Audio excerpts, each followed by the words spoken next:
Сәлем достар, бүгін сіздермен қазақтың бауырсағын дайындайтын боламыз.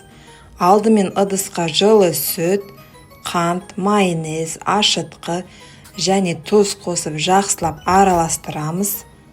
Содан кейін біраз ұн қосып араластырып қойып қоямыз 10 минутқа. Сонда біздің ашытқымыз оянып, қамырымыз жақсы көтеріледі. Енді қалған ұнымызды қосып, мықты жұмсақ қамыр илейміз. Иленген қамырымызға сұйық май құйып, жақсылап басып, бетін салафанмен жауып, 1-1,5 сағатқа қойып қоямыз. Енді дайын қамырды ұн қосып, оқтаудың көмегімен жайып аламыз.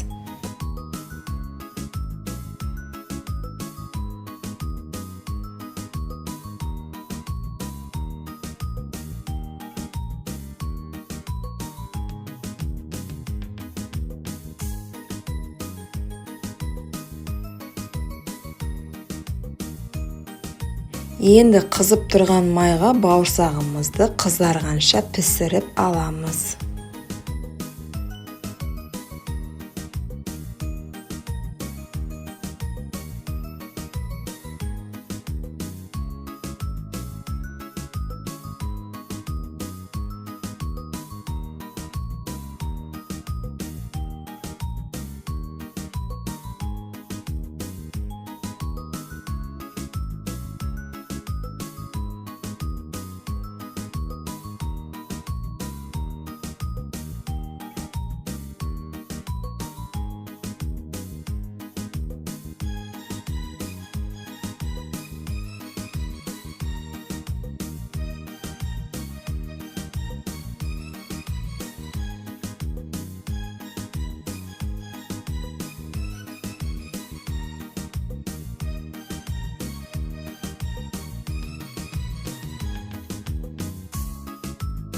Міне біздің үлпілдек жұмсақ бауырсақтарымыз дайын.